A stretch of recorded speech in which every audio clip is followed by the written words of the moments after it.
Welcome to Hood Champion Boxing and Sports. In boxing, you find a way to win or you find a way to lose.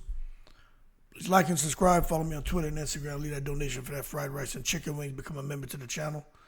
If you watch all of my videos, I don't know why you're not a member. It's only like $3 a month. Let me tell you, if I got everybody on here to give me $3 a month, I would do this shit 12 hours a day, 5 days a week. But people don't like to give money. Would rather take $3 over a month and go buy alcohol, go gamble, go buy bullshit instead of supporting cats who are out here hustling, giving you guys stuff to entertain you, especially with some of the videos I do, 30, 40 minutes. You can just be, click on my channel, play a video, and you can cruise, or you can be working out or just in your house chilling and listen to the content. But nonetheless, Keyshawn Davis. How much money did he lose? Hold on a second here.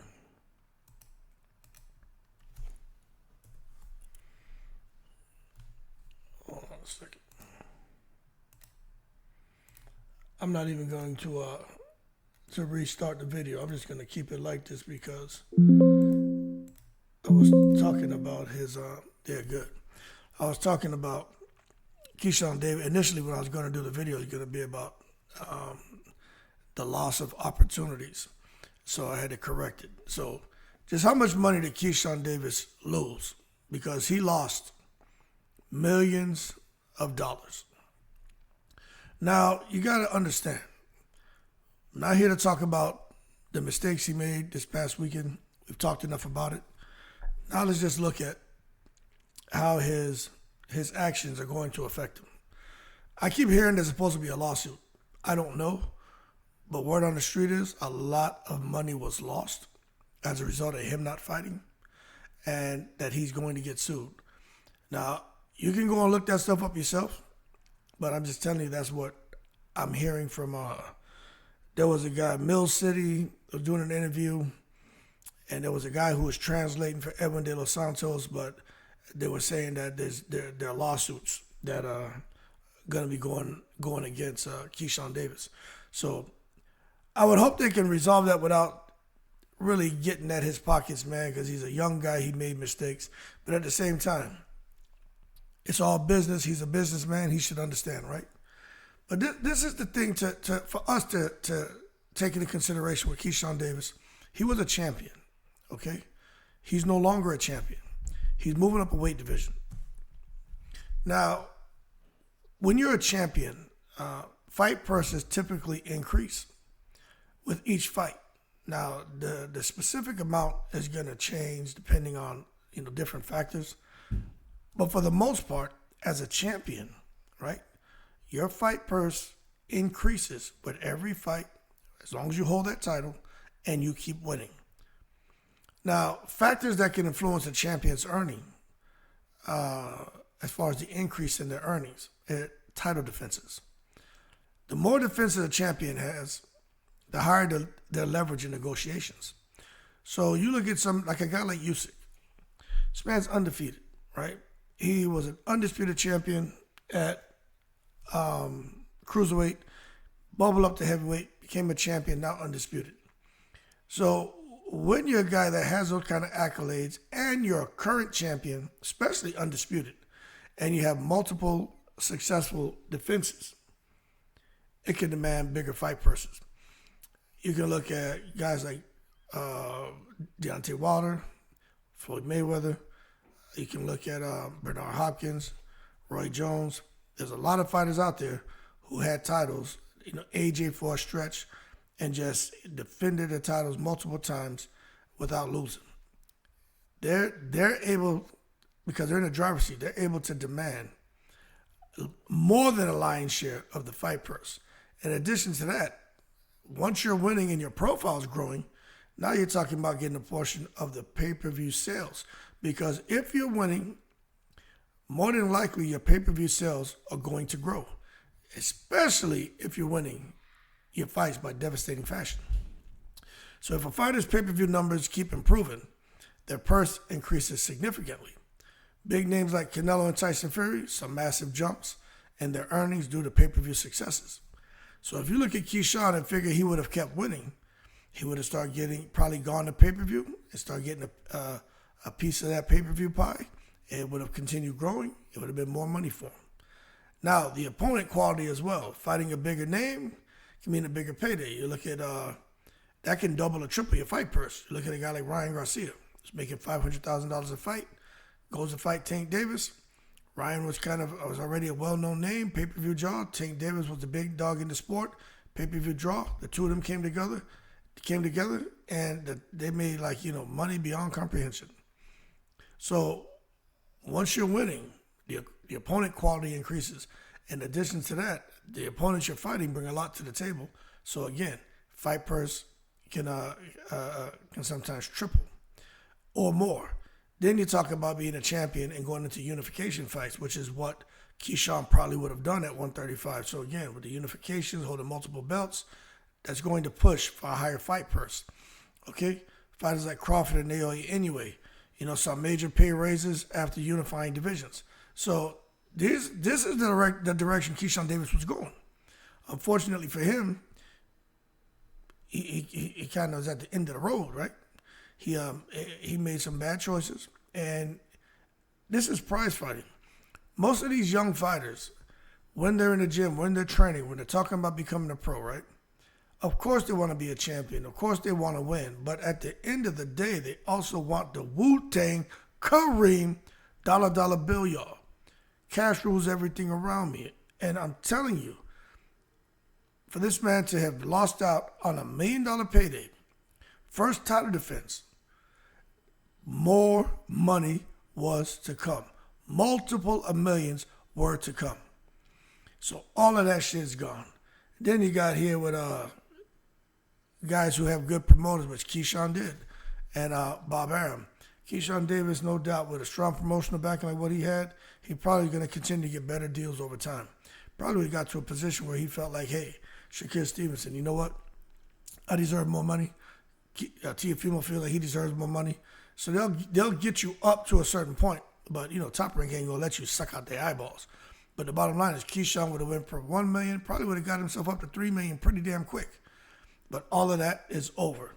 So with every fighter's case, it's going to be a bit different. But the reality is a champion's earnings can increase from 20% to 100% per fight. Per fight. That's crazy. Especially after major wins, which I think Keyshawn, I don't know about De Los Santos, but if he could have got through De Los Santos, Keyshawn Davis would have been on his way. He would have been on his way, man.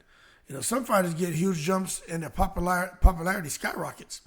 So that makes all the things we just talked about, man, again, amplify, 2, 3, 4, 5, 10 times. So what I'm getting at is huge money was there. He could have been making money like Ryan, like Devin, like Tank. He could have been over there in Saudi. Bob Arum is not going to stop somebody from making multiples of millions. He could have been here stateside fighting in Vegas, fighting right there in Norfolk. Could have gone to a video with an expanded capacity. He could have went out there. He could have been making even more money. Could have got a piece off the gate, off of the food, off of everything. He could have been getting money off of everything. But it's all gone up in flames. Now, when I look at Keyshawn Davis, man, I think he's likely to see a significant drop in earnings over his next 5 fights, right? Because I figure the next 5 fights is something that realistically I can see him doing. Win, lose, or draw, I could see him having 5 more fights. But he's going to see a significant drop since he's moving up to 140 and he lost his WBO lightweight title. And without the championship belt, the problem is his negotiating power is a lot weaker, okay? And he's not even going up with a good reputation. So he's going to have to accept lower purses. And again, like I said, another way, prove himself at the new weight class. But when I talk about estimated financial impact of Keyshawn Davis, now you're talking about loss of championship bonuses. Title holders often earn 30 to 50 more percent per fight due to just their status. And Davis is going to miss out on these extra earnings. In addition to that, it's going to be a lower base purse. His previous title fights at 135 was earning him around $500K. He was about to make $100 million. At 140, his base purse price could drop to $250 to $350K. Could be lower. because of how he lost his title and all the chaos surrounding that whole fight week. But he could make somewhat decent money depending on the opponent he fights. Because again, remember, if you bring two big names together, that's going to drive up the interest, we could drive up the pay-per-views, and could just overall drive up the fight purses. The other problem with Keyshawn Davis, as a champion, you get a large percentage of pay-per-view shares, and he doesn't have a title. He's nobody. So even if something goes to pay-per-view, I mean, he may just get a flat rate or something ridiculous and no opportunity for pay-per-view shares. You know what I'm saying? Without a belt, look, you just may not get any pay-per-view points. Those points matter. So again, when you're talking about overall earnings for Keyshawn Davis, it's just going to shrink even further. And then potential recovery, man. If he wins big fights at 140, his pay could rise again. But it's going to take time. So over 5 fights, when you look at Keyshawn Davis, where these guys come into the sports and they want to make multiples of millions and take care of their family, and, you know, when they want to go out and buy, invest, and have their money and assets appreciate, but also if they're making money, they're going to buy some stuff that depreciates as well. They want the cars, the jewels. But the bottom line is, man, Davis could lose anywhere from, $2 to $3 million over the next 5 fights. That's crazy. Now, he's going to make some money, but when you look at him making $250,000 opposed to making $1 million, and you do that over 5 fights, it could be up to $5 million. It's a lot of money he's lost as a result of not having that belt. When you look at it, it's crazy. Y'all know about present value, past value, future value of money? If not, you need to get up to speed on that. And matter of fact, when you take that and you extrapolate that over, 20 plus years, and you say, let's say Keyshawn would have made, let's say over the next 3 fights, if he was still a champion with a belt, he would have made, let's say, $6 million, right? But he took 3 of that and just put it away in an account that was getting them between 8 to 12% over 20 plus years, compounding interest. You know how much money that is? That's with him not doing nothing. Just put it away, leave it. You know how much money this man would have made in 20 years, 30 years? Talking about big money, man. So with me, when I'm watching these fighters and I'm seeing the ups and downs, ebb and flows, and I'm seeing the financial distress that they start to endure as a result of poor decision making, I think about that. I think about that shit. Again, I'm a 50-year-old guy, started investing at 19, houses, mutual funds, stocks, IRAs. I started young. I'm 50. So, when I watch these young guys, that's why I always say, I wonder who's talking to these cats. Who's advising them? Who's in their corner? Who's their support system?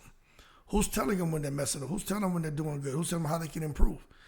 Because when I look at that, those are the things I think, shit, my man really just blew about $30 million. And people say, how you come up with that? Because if he invested that right, just took that money, set it, didn't do nothing to it, compounding interest, over 20, 30, 40 years, that $3 million, what that shit would grow to. Anyway, can he rebuild his value quickly? I don't know. But I have a feeling that setback's going to linger for a while until he commits to just say, F everyone, get people out of his circle, keep his brothers close, right? But anyone else around him, get them leeches off you. They're like barnacles just clinging to you. You got to pry them MFers off you. Stand on your own 2 feet with Keon and Kelvin next to you. And of course, your mother and your sister, but really, you may even have to just stand on your own 2 feet without your brothers and be like, I need to get this. Because there's a lot of pressure on Keyshawn.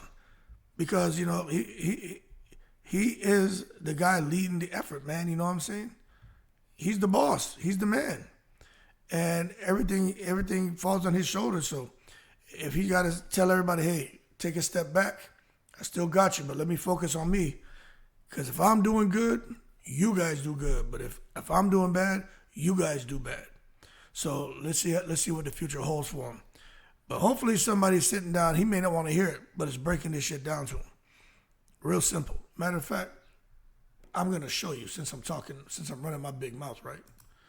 Watch this. Let me show you something. Okay, watch this shit. I'm about to show you what he just did to himself. Which sounds like he's got his shit together. Watch this. Okay. Initial investment, right? Let's say he would just throw $3 million in there. 1, 2, 3, 1, 2, 3. Okay. Monthly contribution, let's just say 0. He's not adding any more. Length of time in years, he's in his 20s. Let's say he does it till he's 60. Let's say, I don't know how old, let's just say 30.